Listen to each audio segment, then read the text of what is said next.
Vintage listeners, you're listening to the Uncle Tim Show. Vintage listeners, you're listening to the Uncle Tim Show on Vintage Radio 107.7 WQUD, Erie Quad Cities. And once again, we are honored to be joined on the air with retired Colonel Buz Carpenter, known for being one of only 86 men to pilot an SR-71 Blackbird.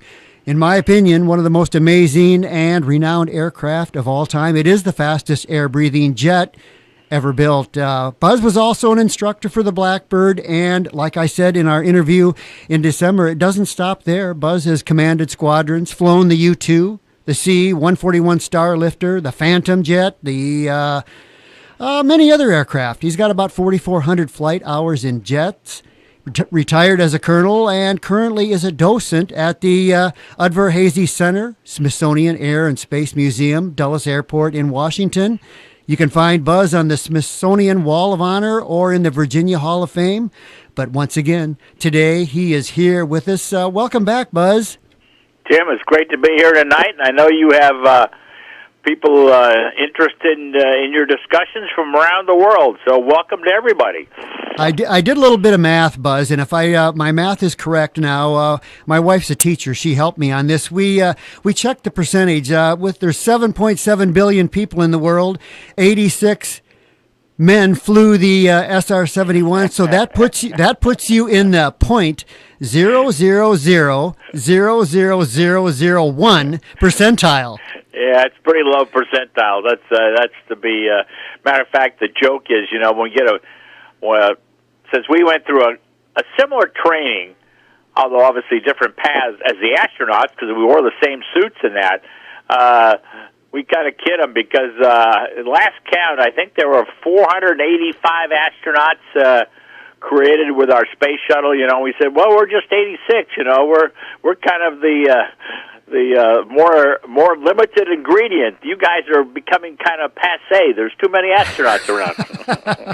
Well, you were an astronaut practically. I mean, I know you wore just about the same suit, but before we even get started, you know that we've had some rotten weather here in, this whole polar vortex. Yep. We've been having a lot of ice. What's it like out there? You live in Fairfax, Virginia, correct? Well, we've had a huge surges because last week we were at 6 degrees with about a -4 degrees with a wind chill, and then literally 3 days later it's 74 degrees. So, the poor plants and all of us living here are having a hard time trying to figure out what season is it. We did have a little bit of a warm-up. We had so much snow stacked up, but we got piles. I swear they're going to be here till August, but you know how fast it can go. The rivers are really, really high right now with all the ice jams, and I don't think you have that problem. You're not living next to a river prone to flooding, are you? No, we're on high ground. We don't have to worry about that. We're just worried about freezing rain that might come in. That's the only thing that's kind of on our weather warning per se. That's what we're dealing with right now. Well, the museum is back open. Got to be tough luck for visitors who were in the area during the shutdown. It was, because people make those plans, Tim, well in advance. And now here they come to town, and all the government run, all the Smithsonian museums were closed. I mean, at least they could go to Arlington Cemetery or down to Mount Vernon, but it was a pretty limited selection. The museum there where you are, I swear it's the best museum in the United States. It's got such a, you really could spend days in there. The SR-71 that is on display there, I believe, now correct me if I'm wrong, is that the one that set the coast-to-coast record of 1 hour and 4 minutes? It most certainly did, yeah. Matter of fact, one of the Ed Yielding, who flew it, the pilot, and Joe Vita, the backseater, who I flew with when I was in the program a couple of times, they're the ones that set there were 4 world records established on that retirement flight coming from Palmdale, California to Dulles Airport. Did you fly that particular plane? That was going to be one of my questions tonight, is of the 32 SR-71s, did you fly a majority of them or stick with one bird, or how'd that work?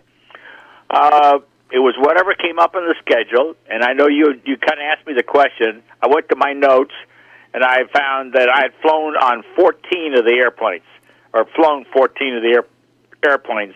And the one at Dulles Airport, airplanes are like cars. Some of them had good personalities, and some of them had bad personalities. And the one at the Air Museum, for me, had a wonderful personality. I flew actually 10 operational missions on it, and I have a total of 67 hours on that specific airplane. I do know that aircraft, they do have personalities. I worked on the A6 when I was in the Navy. Certain birds could stay in an up status, and certain other birds, I don't know how it just works that way. You got to coax them out of the hangar. That's right. I had a question. I'm all over the board here on my questions. Tanker operations. We had the A6s had a tanker, but I think you were only could be tanked by a certain aircraft. Was it the KC-135Q? Is that the only one? That's the only. Well, later on, it was after I left the program, Tim. They qualified some KC-10s because evidently it had a capability of isolating the JP-7, our special fuel, because that was the whole concern. Because when they built the Q models, they put a special tank in the center of the airplane that could carry our fuel so that they could deliver it to us, not the JP-4 that they were normally burning. But the tankers, if on takeoff and landing, they were not allowed to use it. But if they were cruising somewhere and needed some fuel, they could burn the JP-7. Their engines would take it. The only trouble is if the engine flamed out, an electric ignition would probably not be able to relight the fuel. Right. You beat me to the punch. I was thinking the SR-71 was the only aircraft that used the JP-7, but you just clarified that. But like you say, if they had a flame out, I don't think they carried any of that, what do you call it? TEB, triethylene borane, because we had to start our engines chemically, because when the TEB hit the air, it exploded at 3,000 degrees, because normal jet fuel, all your audience out there, it was because it's just like the military, normal jet fuel has enough fumes at minus 40 degrees that an electric ignition will start it. So that's how you start most jet engines. Well, SR-71, since the airplane was so hot, you wanted to have a very stable fuel. So JP-7, you have to get it above 335 degrees before it really fumes enough. So that's why we use the triethylene borane. And when the TEB hits the air, it explodes at 3,000 degrees and very nicely lights the fuel.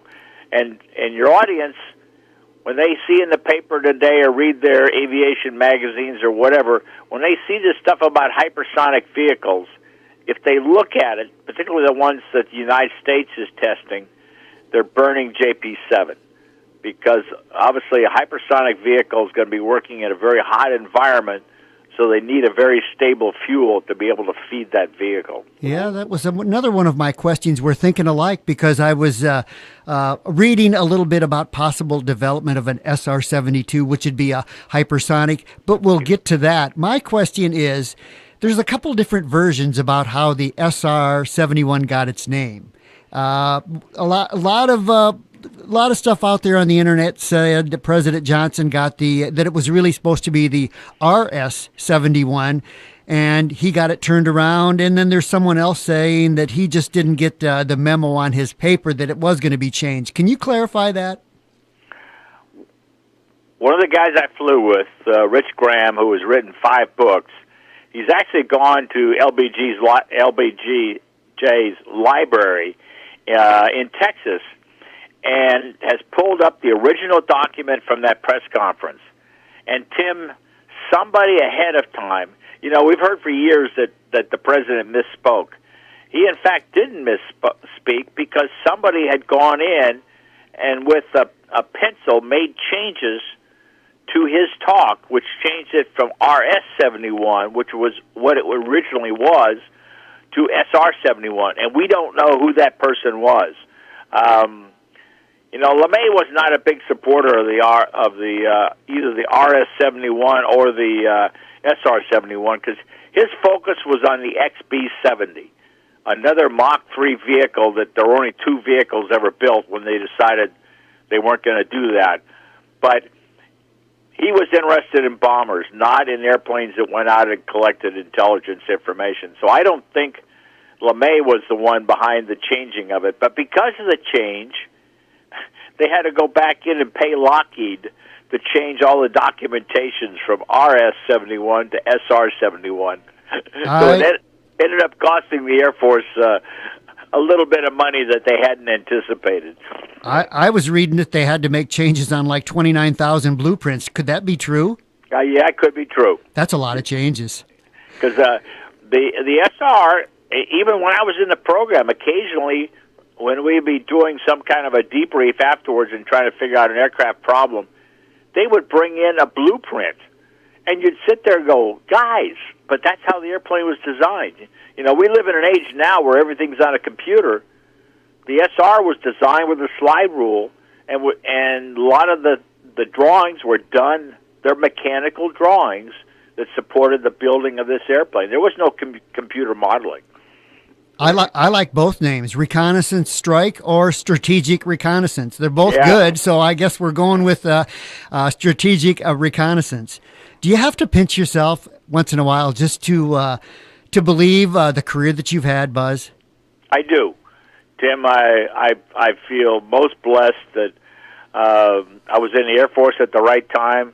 I worked for some wonderful bosses who allowed me the opportunities to pursue interests I had and put in applications, because to come in the SR program, you had to be a volunteer. And what you did, they were looking for somebody, a pilot or navigator, with about 5 to 7 years flying experience. They wanted you to have 2,000 hours, which I did not have when I was accepted into the program. And you sent in your personnel record, your physical record, and your flight record. And it went back to California, to Beale Air Force Base, which is north of Sacramento. And they would review it.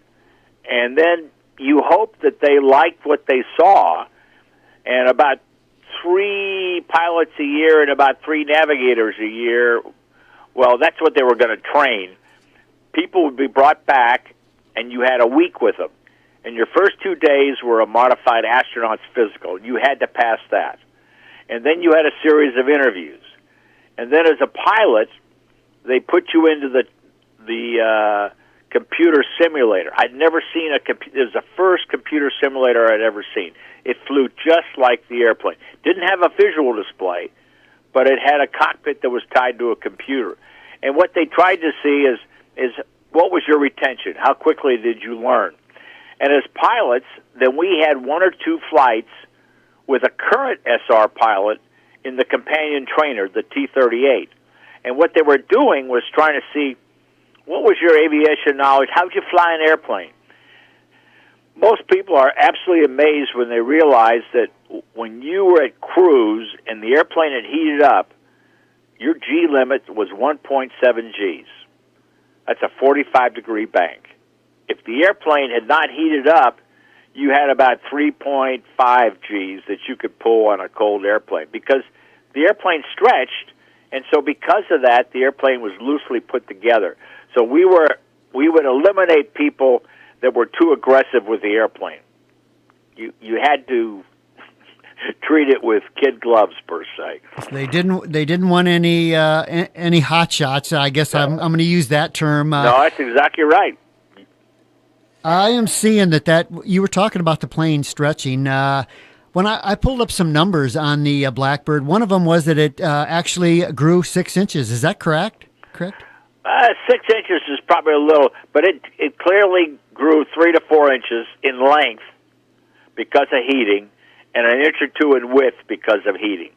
Because, I mean, you got an average temperature of the airplane of over 600 degrees. The coolest part of the airplane is about 450 to 475, and the back end of the airplane is over 1,200 degrees. So, you're flying an airplane in a very hot environment. The airplane is very hot. The air it's flying in is very cold. It's typically about minus 80 degrees. As long as I'm on this fact sheet, there's about 30 facts here, but I just starred a few of them, and I'm going to run by them 35 miles a minute. Is that correct? Yeah, that's about right. 35 miles a minute, 85,000 feet. I think it probably could go fly higher. Do you think so? The world record that the SR set is about 85,000 and a couple hundred feet.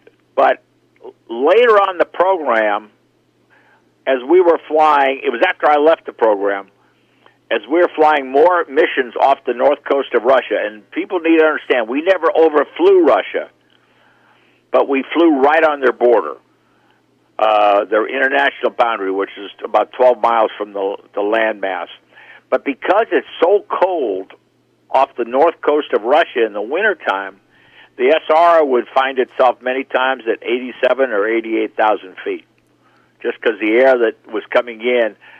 You study in class that a standard day that the air up there should be minus 55 degrees. Well, I've seen air as cold as minus 90 degrees. And when you get air that's that cold, the air is much more dense. So the airplane will fly at a higher altitude because it has the lift. And also the engines are really performing because they're now getting much thicker air, denser air than they would on a normal day. Next fact, 34,000 pounds of thrust for each engine. That's correct. It's a J-58, which was a Navy engine, you told us last time. And what I want to know is, did the Navy ever use them in anything, or did they just build these engines and had them sitting around? No, they were going to use it, I think, on the F-8, their chance-fought Crusader, which was a reconnaissance.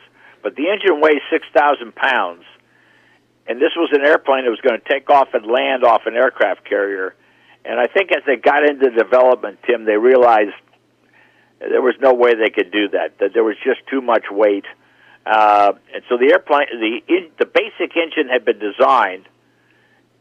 Kelly Johnson is looking for an engine. He hears about the Pratt & Whitney engine, and then they go to the development process. And one of the things that came about in the development process was how do you have an engine that allows you to take off and fly through the normal range up to Mach 2, 1,400 miles an hour approximately, and then you now have to convert this engine into more like what we call a turbo ram. Because when you get in this area here, and Bob Abernathy, who was the program manager for the J-58 for Pratt & Whitney, came up with the idea of bypass tubes. So when you hit about 2 Mach to 2.2, there's valves that open up and around the fourth stage compressor, and air, instead of going into the engine and being burned, it bypasses the engine and goes directly into the afterburner to provide more thrust and cooling. And because of that, you now had an engine that could transition to supersonic flight, and you had an engine that could actually produce quite an amount of thrust in these high regions, which originally they didn't think was possible. Those engineers, something else. And, I spent 4 years in the Navy, and you told me something last time that I probably should have known and didn't realize, that Navy engines are even numbered, Air Force are odd numbered. I did not know that. Yeah, no, that's, I don't know how they started that way back when, but that's how it goes about. So if you see an even number, that engine was developed with Navy money for some Navy purpose originally. $33 million per copy on the SR-71. Does that sound about right? That was what we think they paid back in 1965, 64, 65, 66. And if you put it in today's dollars, it's about $275 million per airplane. It's I'm looking at some of the kind of money they're throwing out at some of these planes nowadays. It's incredible. No, you're exactly right. I mean, you figure that the Joint Strike Fighter, they're trying to get it down to about $90 million a copy, so that all the allies and all the people that are in the program can afford to buy it.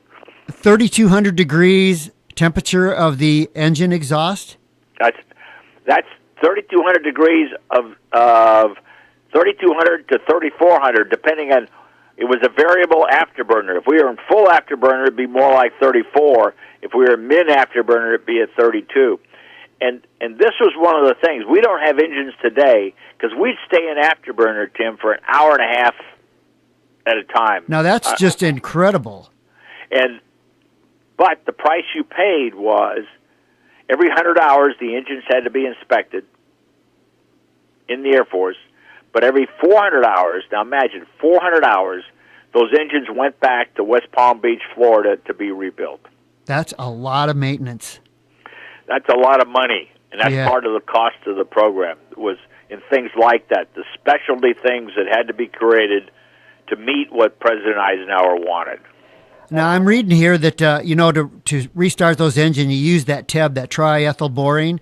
Yes. Did you actually carry enough for like 16 starts? We did.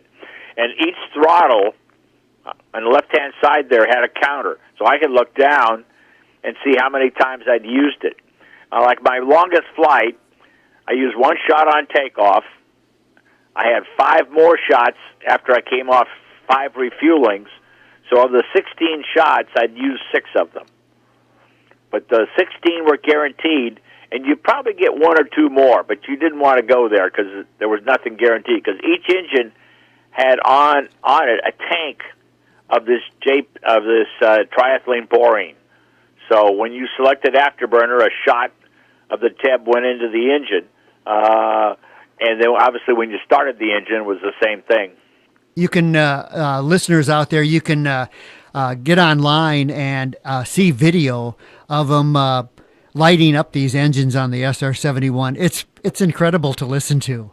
And I need to add to that, my longest mission was actually 7 TEB shots, because you had 1 shot to start the engine, and then when you took off, you lit afterburners, so that was the second shot, and then after each refueling, you had to light the afterburners again. So that it was a total of 7 out of the 16 that were available to you. Now, you might have told me, and I forgot, how many hours did you have in the SR-71? I ended up with 777. That's a lot. Which was quite a lot, but I'm not the high time guy. And I never made it to 900 hours. We had about, I want to say about 15 guys that made it to 900 hours. And I think there's 3 that made it over 1,000. You typically, when you were home, they hoped to give you 3 flights a month. And the flights were typically either 2.5 or 4.5 hours. Now, when you're overseas in operations, it's whatever the operations, demanded, for either operational missions or test missions for an airplane that had been repaired. And also, if we hadn't flown a mission, like for a week, Tim, you know how you've been around airplanes. If airplanes sit too long, they start leaking and they start doing all kinds of stuff. So if we hadn't flown an airplane for a while, they would schedule a training mission. So take it up and, cruise it around for 2.5 hours and bring it back. And those machines are just made to run. You're right. They're made to run. Yep, when they sit around. And of all these facts, the last one, and we mentioned it last time, the movie Hidden Figures, this last fact, 0, number of computers used to design the Blackbird. Well, that's right. That's the one that really gets me every time. It's all done with slide rules. I carry a slide rule many times when I'm giving tours and I take them out. Of course, the high schoolers have no idea what this is, and invariably one of them will ask me, where do you put the batteries? I mean, they are children of the digital age. They have no idea that way back when we went to engineering school and used slide rules. Well, for those listeners out there that have not seen the movie Hidden Figures, it's about the people, the women behind the Apollo program that were running all the numbers, that were making it all work. And it was, they called them computers. They were. No, they were. And, John Glenn had the famous quote that if Katherine Johnson doesn't verify the numbers, I'm not getting in the Mercury capsule. Yeah. He wanted her to say that it was going to work. That's exactly right. So she had better figure out my orbit, because I'm not going there unless she's got her seal of approval. Oh, this other number, you see all sorts of numbers on the internet. Number of missiles launched at the SR-71. I've seen up to 4,000, but it's more like 100. Is that correct? Yeah, between 100 and 200 is probably a good number. Ben Rich was famous on trying to sell SR-71s and then 117. So that's an exaggeration. But the point is that no aircraft was ever really hit from a missile. So they eventually gave up. I think the last missiles that were fired at us, and I could be wrong at this, were probably, well, I don't know about Libya. Libya may have fired. I know that shortly after I left the program in July of 81, the North Koreans fired 2 surface-to-air missiles at the SR along the DMZ, obviously with no success. But over Libya, there may have been some later. Did you get one shot at you? I have no knowledge of any ever being fired at me. If one was, they didn't tell me. Even if you did, even if you knew you were at 85,000 feet, I imagine if you knew somebody was launching a surface-to-air missile, firing it at you, it would at least elevate your pulse. Oh, it would. I know the guys that the North Koreans fired on, and they couldn't believe the North Koreans were doing it. But we had a very advanced electronic defensive system that would not only were we at 85,000 feet at Mach 3 plus and stealthy, but we had electronic jammers that could disrupt the information and the path of the missile that's trying to come and intercept us. Scramble those brains. Yep. Is it true you had to be married to be considered for the program?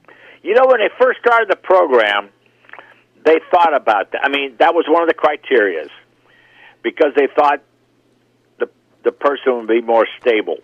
But we had bachelors in the program. They eventually decided that wasn't a valid grading criteria. Yeah, that goes back to the hot shot. Yeah. The wing commander that hired me, that's a retired Major General Pat Halloran, who is kind of our godfather now, just an absolutely magnificent guy. He was one of the early U-2 guys. He was one of the very early SR guys. Later became the wing commander. Like I said, he hired me into the program. But Pat's a bachelor. He has never been married. So that particular criteria went away fairly early in the program. I've got a couple of individual questions. My friend Fred over in Prophetstown, that's about 10 miles from where I am right now, he had a question. He wanted to know that if you had to do a 180-degree turn in an SR-71 at speed, how big of an area would that take? The turn would take you somewhere between 150 and 175 miles. We used to joke we could turn the airplane around in Texas and California and Alaska, but if we were up in the New England area, we'd probably take all the states before we could get the airplane turned around. And I'm sure that was different if you weren't at top speed. Well, but see, if we're operational, the slow speed was 2.8 Mach, and the high speed was 3.2 Mach. So there's not a big, there is some variety there. And if you were 2.8, like when we were flying up in the Baltic, or I flew the first mission, supposedly, that's what they tell me, over West Germany to collect information along the inter-German border and into Czechoslovakia, we couldn't fly at the top speed of the airplane because even at 2.8 Mach, we had to use the maximum bank angle of the airplane, 45 degrees, to stay inside of West Germany. And up in the Baltic, you come up there and you had to use that 2.8 Mach and bring the airplane around so you didn't overfly Sweden. 2.8 Mach, that'd be what in miles per hour? About 1,800 miles an hour. Okay. What is the slowest sustained speed the SR-71 could maintain? We could cruise very nicely at 0.9 Mach. And you figure we did our traffic patterns, we were basically we're coming in at 300 indicated. So, and we landed basically at 155 plus some fuel. So sustained, somewhere in the slowest speed would have been comfort level, probably 250. Right. If you were going to do a flyby of a tower up there Oh, in exactly. Oshkosh or something like that, that's about the speed that you would come by in? Exactly. As a matter of fact, you come by slow to start with, and what we do, we get to one of my favorite things when I do flybys for air shows. I get the airplane up to 400 knots, and because of the air pressure, because the airplane's loosely put together, Tim, they don't want us at low altitude because the air's dense. The stress on the airplane, what we call the Q force. So you get up to 400. The airplane is very clean, so it doesn't slow quickly. So what you do, you pull it back to idle. So now you come across the air show, and people see this big airplane, and they go, holy cow, that's one of the quietest things I've ever seen. And then you come through, and then you go out and turn around, slow to, 225, something like that. So as you enter the airfield from the other side, now you light the two afterburners, and you come across the crowd. And now you're accelerating, which they're seeing, but it's 117 decibels. Yeah, a little bit different there. I mean, you can feel the sound from the airplane. When I used to take people out to watch a takeoff, I would tell them, now when the airplane gets about 15 degrees to your right as you're looking straight ahead, you cover your ears because you're going to get hit with the sound very shortly, and you're going to feel it. You're going to actually feel the air pressure come against you as it comes down. So it was pretty impressive. And night takeoffs were absolutely wonderful because you had the two flames behind the airplane that were anywhere from 15 to 20 feet behind the airplane. Yeah, that would be just like watching a shuttle at night. And you mentioned the max Q. And if I'm correct, when the space shuttles would take off, right when they would throttle them down, that's when they were going through the maximum Q, the maximum pressure on the vehicle. Is that right? That's correct. And then they would, just like when the Challenger blew up, they had just gone through that and they were going to throttle up. They had just gone through the maximum Q, and that's when it exploded, when they throttled it up. That's exactly right. And that's right around the time they're going supersonic. Okay. I got a question from my friend in Australia. He streams the show from time to time. He wants to know what the view is like from 85,000 feet and if you've ever seen any strange weather phenomena. Well, tell them I thoroughly enjoyed my visit to Australia last year with my wife. What a magnificent country. Much bigger than most Americans realize. The view from 85,000 feet is spectacular. You can see the curvature of the Earth. You can see 320 miles in any direction. The sky above you is a very deep blue-black because 97% of the atmosphere is below you. At night, you can tell him it's like being out in the outback. And he knows what I mean there. If you're at Alice Springs and there's absolutely no light pollution and the Southern Cross and everything else shines at you, when you're at that altitude at night, there's no lights that you really see below you. And the sky is just an absolute array of stars because 90% of the stars that you can see at 85,000 feet, we can't see on the surface of the Earth because, Tim, they're so faint that the atmosphere actually filters them out. The light does not come down. And that's why you have a space telescope like Hubble, so you don't have to deal with the atmosphere and filtering out these very faint stars. I've seen some interesting auroras borealis, and I've seen some pretty horrendous thunderstorms off the west coast of Florida in the summertime. It's not uncommon, or Oklahoma, that thunderstorms will come up and above us at 85,000 feet. I mean, they are really boomers. Now, the biggest thunderstorm I ever saw, we were flying off the coast of China. Again, we did not overfly China, just like Russia. But as we went by, John Murphy, my backseater, and I looked out, and we said, you know, that thunderstorm is 50,000 feet above us, we think. So, I mean, the thing was humongous, and we were glad it was over the mainland and not along our route. But when I got back, the weather guy brought us in a satellite, and he said it was a super thunderstorm. He said they occur every now and again, and they actually pop through. There's so much energy in them, they actually pop through the troposphere up there.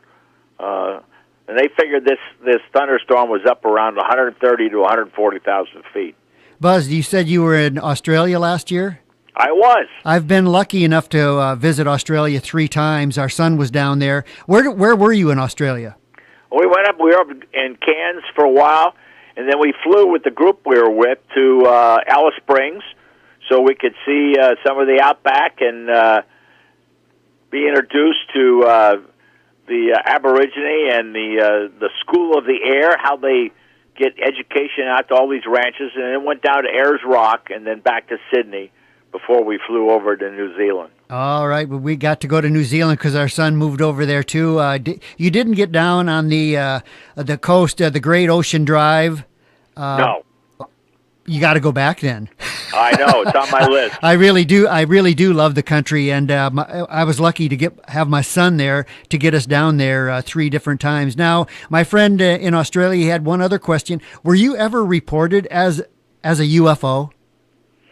Yes. Now, was I personally? No. But one of the guys I used to work with, who's now a professor at University of Virginia, and his PhD was on UFOs. And Jerry's research, because he had access, he was the historian for the National Reconnaissance Organization, and he was able to get into the classified, at that time classified, it's been declassified now, but back in the 50s and the 60s, of the UFOs that were being reported by people on the ground, but more often by pilots in the air, 65% of them were classified military projects that we didn't want to admit. And that's what they were seeing. But just like Jerry said, there's 35% of them, we don't know what they... Was it a funny weather phenomena? You know, what was it? We don't know.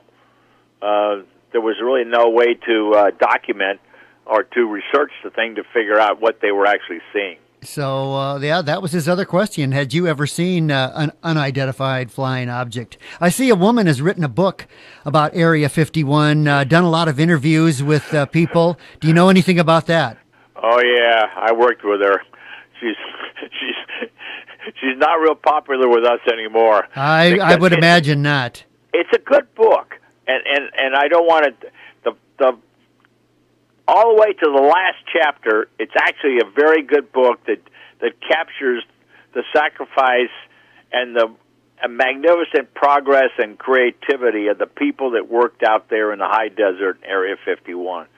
But she spends the whole last chapter on this whole alien bunk. And, you know, and what it did, it really destroyed the book. Because when she went to do her interviewing with the press and that, all they wanted to talk about were these aliens, not about all the things that had made Area 51. And you can tell your viewers, Tim, Area 51 is alive and well today. It's probably maybe the only area we have in the United States where we can do classified testing. Is Skunk Works still alive and well? Oh, it's very much alive and well. It's been moved to Palmdale. If people end up in Palmdale and see the Lockheed facility, they'll see a huge skunk painted on the side of the building that was adopted as their symbol during the time period, actually during World War II, when they were developing the first P-80, our first mass-produced jet airplane. I believe there's a skunk painted on the side of that SR that's in the museum there. It is, because the last 2 years of the aircraft 972, it was a test asset at the Lockheed Palmdale facility, and that's why it has a skunk on the tail. Back to Australia, one more question that I have. Do you know anything about, is it a secret base? Pine Gap. It's in the middle of the of Australia. What exactly? I think it's a joint U.S.-Australian base. It is, and the Premier of Australia, along with General Mike Hayden, did a little thing. It is a very important satellite control and information jointly manned by the Australians and the United States. there's actually quite a few people Americans living in that area to support the Pine Gap. I mean, it's in the middle of the outback, isn't it? Oh, it's right in the middle of the outback, exactly. There's not a whole lot there. Speaking of Pine Gap, at the time when Flight 370 went missing, a lot of people thought that Pine Gap would hold clues to that. I still believe we're going to get to the bottom of Flight 370. You know, that's a strange thing, and you just that was pre-planned because whoever thought about it, and obviously had to be the pilots. I can't imagine that a terrorist would have been able to get in the cockpit and so cleverly figure out where the gaps were in the radar so they could make that turn and head probably to the Indian Ocean from what we could surmise. And since pieces of the airplane, periodically show up in the Indian Ocean, it's probably a pretty good guess that it's somewhere out there. But, it's a big ocean. It's a huge... I'm only one of two pilots that ever took the SR to Deo Garcia. And I'm here to tell you, Tim, it's a big ocean, and there's not much out there. You're one of two pilots that did what? Run that by me again? I took the SR-71 to Deo Garcia. That is? In the middle of the Indian Ocean. Oh, okay. It is a British protectorate, and when you head to Deo Garcia, you better know where that island is because there's nothing within about 850 miles of it. So it's not the thing you go misapproach and go find another base. You're committed to that island. And the British control it, and the Navy has our Navy has a presence there. There's a big air base, part of Desert Storm. Some of the B-52s in that were launched out of from Deo Garcia. It's a horseshoe-shaped island, a series of little islands in the mouth, and it looks like something from one of the James Bond movies. Oh, really? Yeah, no, it's something else. One more question on Pine Gap. Do you think that's is that like an Area 51 or is classified as an area or not? The operations at Pine Gap are very classified. That's what I was thinking. So let's see what I'm running down my list of questions. You were involved in some Black World programs. What is a Black World program? Just under the radar? Black World programs are created so we can develop new technologies and weapon systems so that when we come to use them, it's the first time that a potential adversary, and the money is hidden in different ways. That was part of my job, to manage the money that would go to the Congress to be approved. And to kind of give you an idea, like the F-117 was a Black World program, our first stealth fighter. Okay. By keeping that airplane secret, it was the only airplane during Desert Storm that went downtown to Baghdad in this incredible defensive system that was to protect Baghdad. And after the war, when they interviewed some of the Iraqi generals, they were the first ones to admit. They said, we never saw a 117, and the only way we knew that a 117 was in the area, things started blowing up. So you can see the advantage. And other black programs are the stealth bomber, the B-2. I worked on it. The F-22 are air-to-air, very stealthy and fifth-generation fighter. These were all developed what we call in the black. And there's other programs out there that even today I can't talk about. But it gives you, when it comes time for you to use them, the adversary has not already had an opportunity to try to figure out how to counter it. Well, I'm a big believer in secrets, and in this crazy world that we live in nowadays, a lot of people aren't, but you got to have them. Well, you do. It saves lives.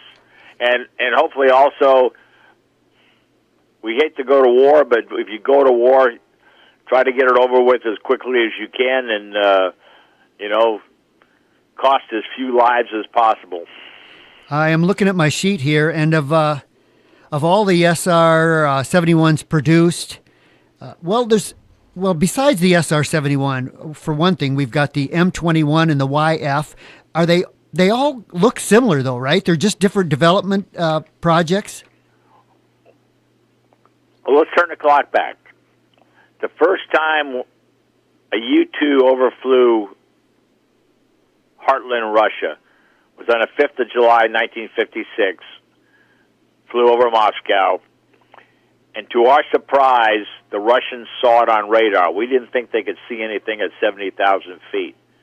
As they developed the film and looked at it and other industrial areas that they flew over, there were surface-to-air missiles that the CIA said, those missiles can probably get up to 70,000 feet, so the U-2 is probably vulnerable. Eisenhower approved every single U-2 overflight from 1956 until 1 May 1960. There were only 24 missions. People kind of get the idea that we were flying over Russia every other week. We were not. President Eisenhower was very cautious about that. But once he knew and been appraised that the U-2 was vulnerable, he basically put together a commission. They came back and said, "Sir, the space is not ready. We need a replacement airplane. We need an airplane that flies at 85,000 feet or above, not 70. We need an airplane that doesn't fly at 450 miles an hour, flies at 2,150 miles an hour." And President Eisenhower's number one requirement, Tim, I want an airplane that Khrushchev can't see. I want America's first stealthy airplane. So from that, there's a competition. Lockheed wins. August 1959, it's approved.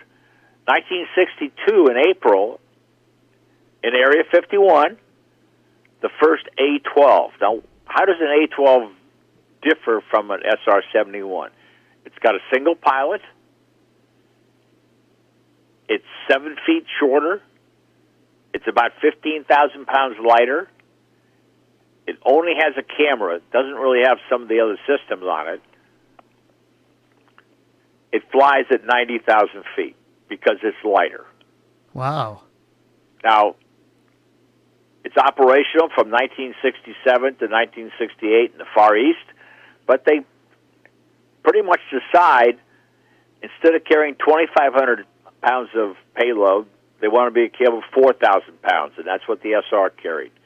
Instead of having a pilot responsible for everything, they said, let's put a navigator there that can control the navigation, can run the cameras, can do the defensive, can run the checklists, can do all these kind of things, and we'll put an advanced navigation system on the airplane, an Astro Tracker, the first automated star tracker for an airplane. Now, that thing's magical, if you ask me. Oh, it is. So your first group of airplanes are single seat, basically imagery almost only. Then there's 3 of them that are built YF-12As. And those are to test to see, we know the Soviets are developing some advanced bombers, so wouldn't it be great to have Mach 3 fighters that could go out and reach way over Canada or wherever the bombers were coming from? So they test those, and it turns out that you can't sit alert in a spacesuit because as soon as you get in a spacesuit, you start dehydrating. When I flew an F-4, you could jump in at F-4 and hit 2 start switches, and you could, if you were positioned right near the end of the runway, you could be in the air in 5 minutes. I mean, the system was like that. You just hit it, go, and you're on your way. It takes you 30 minutes to get an SR-71, the engine started, the checks done, all the things you have to do. So it doesn't lend itself for scrambling. Okay. But one of the great things about the YF-12A, here you're at 80-some thousand feet. You got a missile that was developed for the airplane, can knock down targets, I'm told, over 100 miles away, because you're starting out at Mach 3, and then you're dropping it, and then you're igniting a rocket to propel this missile. Well, when the program was canceled, they very cleverly, because the program was secret, they went to the Navy, and I don't know if this was completely the story, but something like this. You know, we had used, some of the guys have been working on a missile. You know, not in our garages, but we've been working on this thing. You probably ought to look at it. Well, the Navy at that time was developing the F-14 Tomcat, which was going to be their premier, fleet defending airplane. So they showed the Navy what was the AIM-47. That was the missile developed for the YF-12A that they put on the Tomcat. That at low altitude, the way it was fired, I think it had a range of 40 to 50 miles, which during its time period, was well beyond what normal missiles. So he had 3 that were built to be interceptors. They never went into production. You had 2 modified that became the drone launchers, the D-21. And the drone was mounted on the back of the SR, so they'd take it to altitude. And at Mach 3, because the inlet, the air had to be going at that, they would start it up, and then they would launch this vehicle unmanned, and its intent was to fly over Red China and collect information because they didn't want to overfly, and then come back, and then I can't remember if the vehicle was going to be caught or if it was going to drop a film package that would then be retrieved in flight, much like the space capsules, on a parachute kind of a thing. Now, the first 3 missions off the coast of California, they were successful in launching the drone. On the 4th mission, the drone came off the back of the SR and then had an unstart. The inlet lost the shock wave, so it crashed down into the airplane, and the airplane broke apart. People can go and see some of the films on that. The crew, Bill Parks and I'm trying to remember the name of the Bill Torick or something like that in the back seat, the missile launch officer. They waited until about 35,000 feet and they ejected. And the sad thing is, the ejection went fine. Both of them ended up in the Pacific Ocean. But, Tim, they had never taken the missile launch officer to water survival. So he drowned. Wow. He didn't know how to use his equipment. Kelly canceled that program that afternoon. He said, we're not doing this anymore. And so when they made the decision, then you had the production of 32 airplanes that are basically the SR-71 fleet. And those are the ones that stayed around and stayed operational for almost 25 years. Well, for all the listeners out there, I did a little bit of research, and I see that there's 30 different aircraft, 7 of the A-12s, 20 of the SR-71s, 1 YF model, and 1 M21 on display around the United States. They're in 17 different states, and there's an SR-71 on display in England. That's correct. Plenty of places to go see them. I've seen the one at your museum there and the one in Pima, but I guess I got plenty other places I can see the SR. They're all over. Well, of course, but people see them like at San Diego or in New York on the Enterprise. They go, oh, look at the SR. Those are actually A-12s. Those are single, because when you look at them, they look identical because the shape of the airplane is, and your listening audience will find it interesting. If they look at the SR-71, look at the shape of it, and then look at the space shuttle, because the SR-71 is the first lifting body that was created, because the forward part of the airplane created 35% of the lift. And part of what they learned from the SR and then the follow-on test programs at Edwards, you basically slowly evolve into the shape that becomes the space shuttle that, glides down perfectly from space to land somewhere. And how fitting that they can see, is it the Discovery that's in the museum, right behind the SR? That's exactly right. Very, very impressive. I got to ask you, Buzz, you ever break any rules that you want to tell us about? Maybe not. No, that's probably someplace I don't want to go. All right. We were creative, and I mean the whole goal. We knew we were flying. We felt very strongly that what we were doing was important. We felt we were supporting our government and NATO and others that we were tasked for, and that was part of one of the things that we're a very close-knit group today. We meet every 2 years. The pilots, navigators, maintenance, intel, the contractors that supported us, our tankers, because without the tankers, every 2 hours, we had to come down from altitude and hook up behind a tanker and take on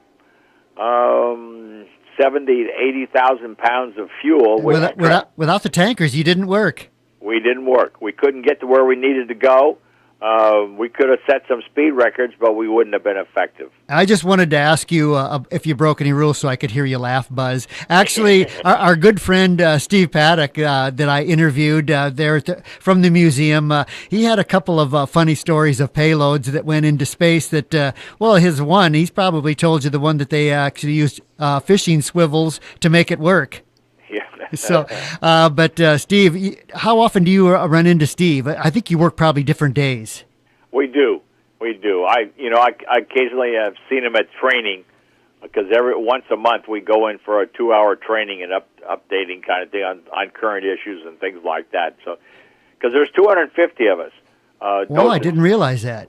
Yeah, it's because we're open 7 days a week, and dealing with about 1.5 million visitors out there, so it keeps us pretty busy. A lot of schools. We had over 25,000 school kids last year, and we expect that number to continue to climb. And all those honor flights. That's how I got introduced to that. That was well worth a trip. Well worth it. I'm going to throw this out here. We discussed this last time, but for those listeners that weren't tuned in, your longest mission: 10 hours, 20 minutes. 5 refuelings, 15 different tankers, 75,000 gallons of fuel, and 16,000 miles. That's pretty close. That was out of Northern California to the north coast of Russia and back, and it just really showed you what needed to be done because the 2 sets of the tankers had come out of England, and we were refueling well north of Norway. I mean, we were up inside the Arctic Circle. And, the funny thing, you talk about funny things, is that we had this magnificent, for the audience, it was developed by the British for a classified program they never used it for, but it's an automated star tracker. And you load it into the computer, the master navigation of the aircraft. We call it, when I have kids, I kiddingly said that's our R2-D2 for this airplane. But you load in the whole mission where the pictures are being taken, all the information you need, and there's a star catalog. It's 58 stars that you can see in the Northern Hemisphere because we were almost always in the Northern Hemisphere. And so they would come out and they would align this system. It took them about almost 2 hours before we come out and start engines. But then when we were ready to taxi out of the hangar on a sunny day, within 2 minutes, Tim, this sensor, and I'm not smart enough to understand exactly how it works, but it looks through the sky as if the sky's not there and locks on the stars.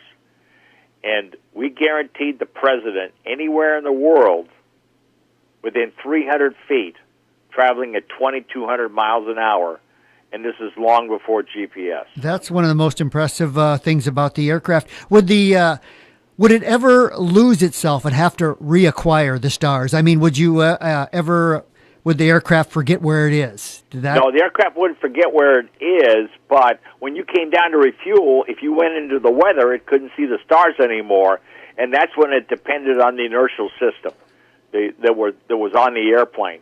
And so when you got through refueling and then you started climbing back out, once the sky was clear, it would lock on the stars and it would, maybe make I think the most I've ever seen is maybe a couple 100 feet, maybe a quarter mile adjustment because of the drifting of the inertial system. It was very small. But what I was going to tell you, on some of these refuelings that were way out where the navigators were really, in the tankers, were really stressed to try to figure out where they were.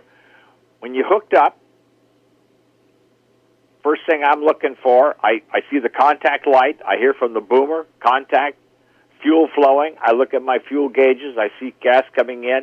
And almost invariably, the next piece of information that's requested, you hear from the tanker navigator to my backseater, says, okay, tell us, where are we? Because we knew within a couple hundred feet where we were, and they were guessing within miles of where they might be because, up towards the North Pole, there's no navigation aids up there. Stars work, though. Stars work. That's exactly right. Well, in my opinion, the most, maybe, I don't know if you have one thing that you think is most impressive about the SR-71. In my opinion, it's the fact that it was built with a slide rule. Do you have one thing that you think is most impressive? It's probably too hard to pin down. Well, I think the one thing, and I think that we need to reflect on it as a country, just the way we go about doing things, is you think back there, and you mentioned Katherine Johnson, you mentioned the Apollo program, or leading the Apollo program, and the SR-71. We were far less risk-reverse back then. We got people together. There were not large bureaucracies trying to get multi-layers to try to make decisions. That was one of the secrets of Kelly Johnson. He surrounded himself with smart people. He gave them the authority. He gave them the responsibility. But he had the vision on what an airplane like the U-2, that they basically, from contract to first flight, I think was 7 months. The SR-71 from contract to first flight was 32 months. I mean, think about that. But I can tell you, I was around Kelly 3 or 4 times. If you had a problem and he'd given you a responsibility, you better not come into his office and say, Kelly, I don't have any idea. He'd probably fire you. He'd rehire you pretty quickly, but you're about to get a major chewing. It's funny that you say about building something like that. Many times I say, when I see an amazing thing, I'd say, you couldn't build that nowadays because there'd be too much infighting. It's too much bureaucracy. Yeah. I don't think Kelly would be designing airplanes for the government in the age we live in. Because I'll give you one more example. Kelly told me one time when they were building the U-2 program, they had 4 government people at that time down in Burbank. When they were developing the SR-71, they had 8 government people that were in the process, in the plant all the time, working with his engineers and everything. When Ben Rich, because I worked with Ben later, when Ben Rich was developing the 117, he told me at one time he had 200 government people helping him. And I put parents around that. When you have 200 people, there's a natural tendency for us to try to justify our job. And unfortunately in the government, many times that's asking questions that probably aren't relevant to what's going on. But it's part of what you're saying, this is why I'm here, because I'm supposed to ask questions like this. And that would have driven Kelly out of the business, I'm pretty sure. I bet so. Do you think the SR-72, the Lockheed Martin Mach 6 hypersonic vehicle will happen? I think it will. It's probably not going to be manned because of the thermal problems and everything else. There's some real issues with it because, like, the type of wars we're fighting now, it's almost more important, Tim, that we come back and revisit at regular intervals, whatever interval you tell me that you want. Is it every 10 minutes? Is it 30 minutes? Is it every 2 hours? Is it every other day? Because you want to see changes. Well, remember we started out this whole conversation and you asked me, how far did it take to turn around an SR-71? Yeah. 170 miles. Well, think about if you double the speed. Yeah. You're now barely able to turn it over in the eastern part of the United States, possibly. And so it's not a platform built for revisiting. It's a platform built for one high-speed pass, defeat or prevent the defenses from shooting you down. But it doesn't give you that information that you need by revisiting and saying, oh, wait a minute, when I was here 20 minutes ago, those trucks weren't here. Yeah. What are those trucks doing here? It's just a different. You need some of both, but I think the SR-72 or whatever they call it will probably come along. Lockheed's working real hard on the hypersonics.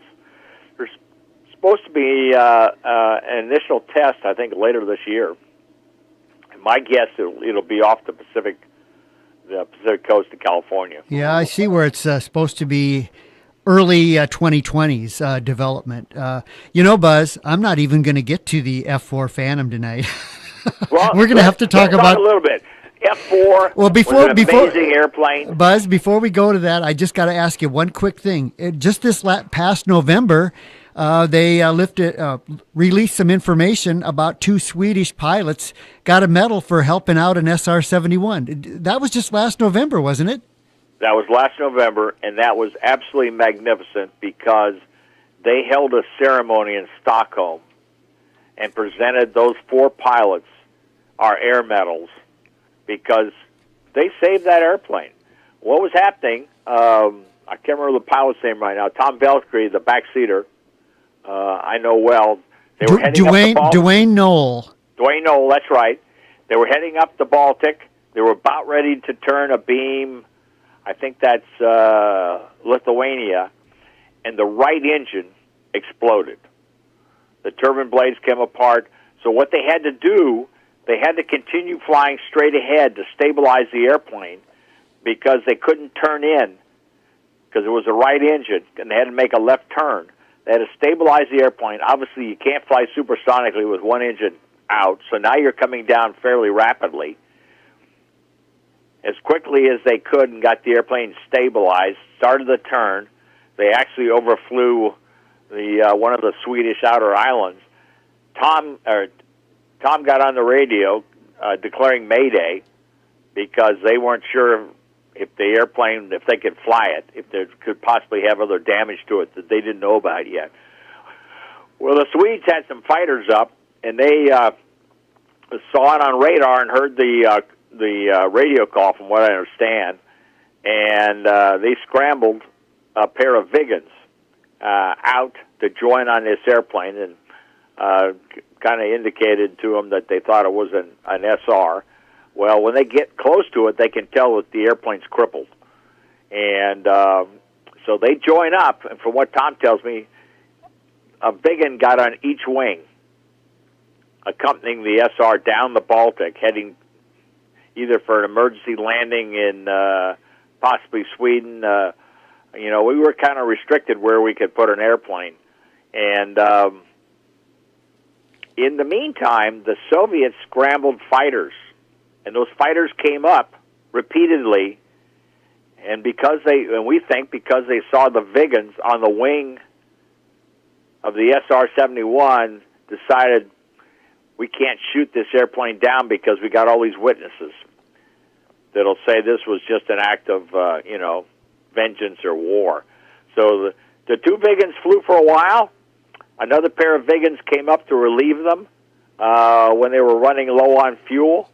They stayed with the SR until a pair of F-15s came out of northern Germany, and the airplane recovered safely in northern Germany. And I think it was there for about 3 weeks until they did some repairs on it and could ferry it back to the States. Without those Swedish pilots, Dwayne and Tom might have got shot down by the Russians, you think? We really think that would have happened. Wow, pretty incredible. They finally got their medals after all these years. Well, nobody had ever thought about it, and I didn't even find out about this incident, Tim, until about 7 years ago. And all of a sudden, Tom was talking about it. I said, what? I said, I've never heard about this. And he said, oh, yeah, And then they put it in the Air Force magazine, Air Force Digest magazine. and but it didn't get much traction until about 2 years ago, and all of a sudden one of the, I think it was a retired general, said, "Wait a minute, these guys were heroes. We got to recognize them." Matter of fact, it was one of my classmates from the Air Force Academy, and got it up through channels, and they got these air medals approved, and like I said, had a ceremony in Stockholm. Yeah, pretty impressive. Well, can we take just a couple minutes on that before I get back to some tunes? Can we take a couple minutes on the F-4? You bet. That was my first supersonic airplane. Operational kind. I went into the RF-4, and your audience will probably wonder, what's an RF-4? RF-4 is basically an F-4. It's more streamlined, does not carry weapons. It carries a variety of cameras, and there was some radar in it.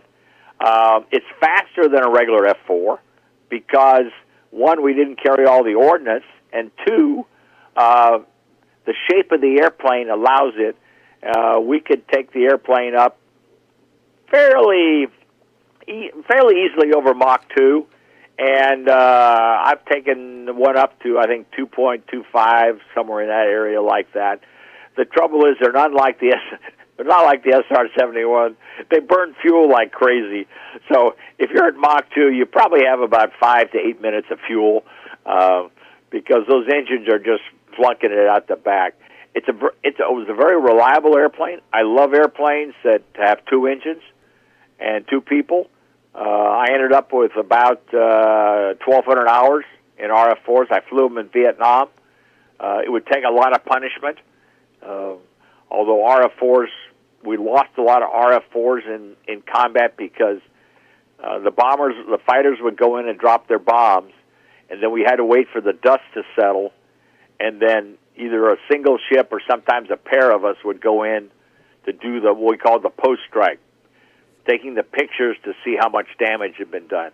Well, the people on the ground and in the air knew we were coming and knew we weren't a large fighter package, so they was fairly vulnerable.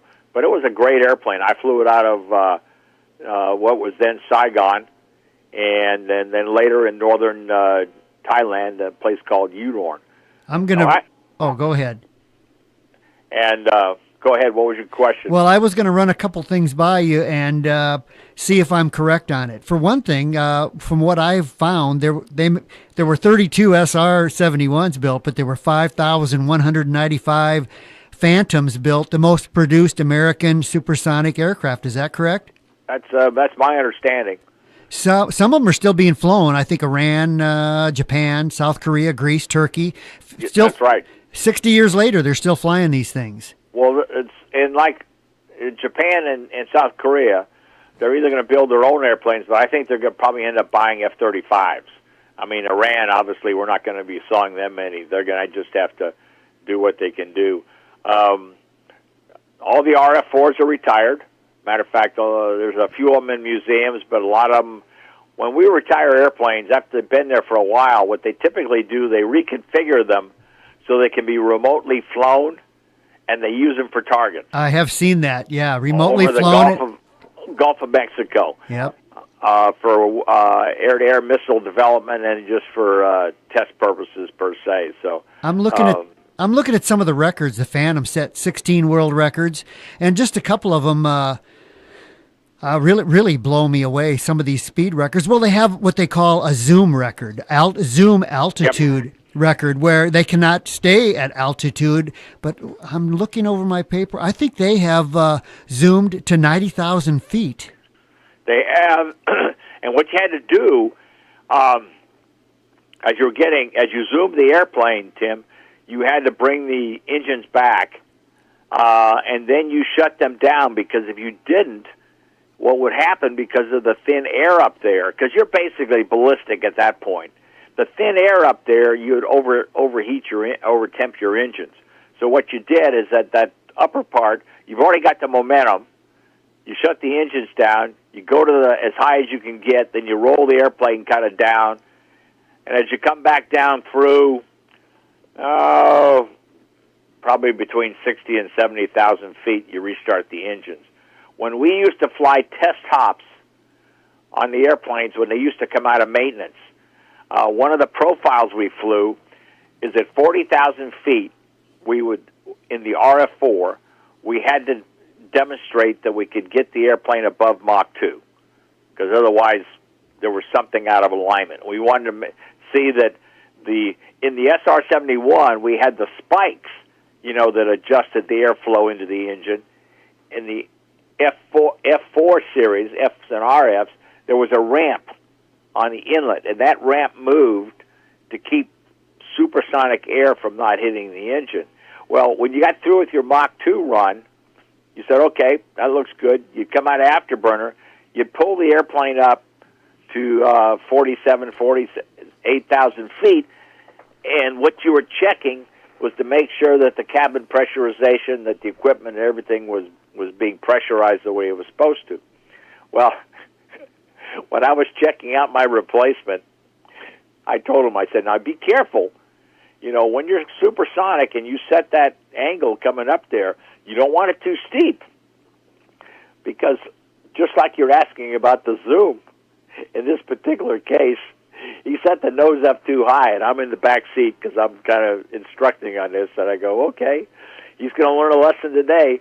Well, we topped out at 65,000 feet because you get up in the thin air in the flight controls, the airplane's not moving. There's not enough air going over the wing to get it. So basically what happens, eventually the airplane gets up there, it kind of runs out of airspeed, momentum, it drops off. We didn't shut the engines down. It didn't hurt anything. But yeah, you just sat there and let him learn a lesson. You learned a lesson, because in the debrief he said, boy, I'll never do that again. I said, well, I told you, don't get the nose too high up because you can't get it back down. It's got to run its course. So. Well, when I think about power, I do think about the Phantoms, and I see one other record that's jumping out at me. They modified a Phantom with water injection, and they set a world record speed of 1,606 miles an hour over a 20-mile long course. Yeah.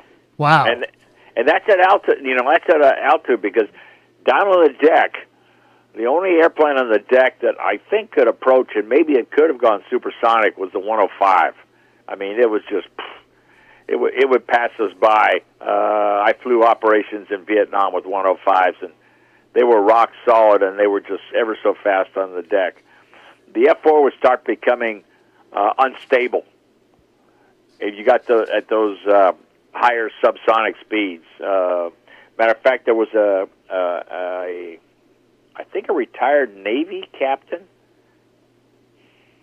who, I can't remember how he acquired an F4, but he's going to set a new low-altitude speed record.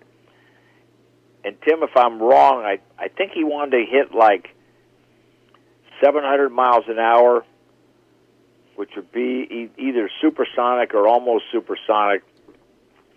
And he got it up to about 680, somewhere in that area, and the airplane it started to porpoise, and within a heartbeat, the airplane just literally disintegrated.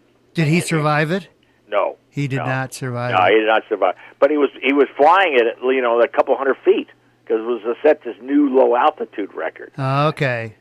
And then, of course, later on, when I came out of the Pentagon, I was lucky enough to be selected to command a fighter squadron, and I had almost 450 some hours in the fighters, and I have to say I really enjoyed flying a fighter. There's something to be said going out to a range and shooting a gun and dropping bombs and firing missiles and things like that. So you couldn't have a gun on the SR-71, or you'd shoot yourself down. That's right. Well, in a 104 at high Mach, one time it didn't shoot itself down, but it ended up shooting into it because it shot up and it flew along, and then the bullets came down, and it was just one of those happenstance, and all of a sudden the airplane takes some hits from the very bullets that it had fired. Pretty incredible. Buzz, we love you here at Vintage Radio. Well, give my best to everybody. Any last-minute questions or anything? What kind of music do you like? Oh, I'm kind of a light opera guy, I don't think you got to listen to tunes at 85,000 feet, did you? No, we did not. You were very busy trying to keep, as we said, keep the pointy end forward. There you go. Because if you had an emergency, you only had a few seconds to, if you had a real emergency, you only really had a few seconds to react and do what you needed to do to keep the airplane under control. Well, Buzz, I will certainly be in touch with you, and I wish you a early spring. I wish us and you an early spring. Amen, amen. And my best to all your wonderful listeners out there across the world. Well, thanks for taking all this time and talking to us. Most interesting, impressive, and consider you a true friend, Buzz. Well, tell them to keep their mock up. All right. Take all care. Right. Have a good night, Buzz. Bye. Well, how about that, folks? I thought I was going to talk 15 or 20 minutes. You get a couple of us together, and you never know what's going to happen.